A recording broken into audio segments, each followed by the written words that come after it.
I thought it was 20%. I don't know what they're going to do. How are they going to do this, Tessa? Yeah, how are they going to monitor it? And the problem is, will it stop big potential migrants, like your well-rich, loaded geezers and girls who come in from countries that aren't Russia?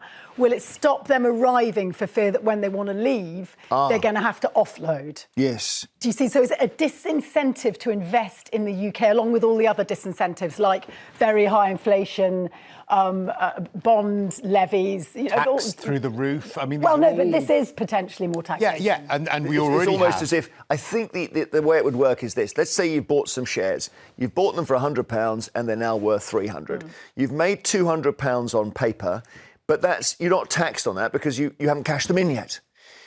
Normally, you'd be able to leave the country and keep your shares. What they're saying is, hang on, you've made £200 on paper. We want the tax on that before you leave. Yeah. So it's a capital gains tax that's applied as you leave.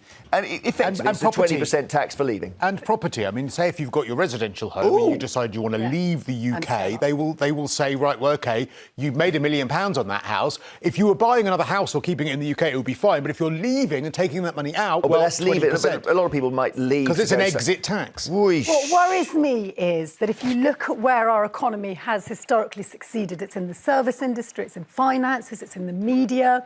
A lot of people come in, it's got to be quite fluid. These are high-earning individuals. If you want to encourage them, it's all well and good, and I happen to sit on the progressive left, I like to think, but if you hit those top earners and their potential to earn, then you don't get the trickle down that would come from their investment. OK. And this is ideology over practicality, which has been the way in which the economy has been run by this government from day one. They like to have ideological wins, but actually, from a practical point of view, look at capital gains tax. They increased the capital gains tax rate. Capital gains receipts have gone down because people aren't just taking the risks or selling the asset, but they're happy because they think they've got a win against rich people. Yeah, so it's ridiculous. There's some coverage over the weekend which said that they, in order to kind of not disguise but distract from the rise in income tax, which will hurt a lot of Labour supporters, they're then going to bring in the mansion tax, which will only hurt Tories. So that's so when they're told you're just hurting your own people, they say no, look at the mansion tax. And I can believe that might be a way of doing it, but the mansion tax has got its own problems, as we know.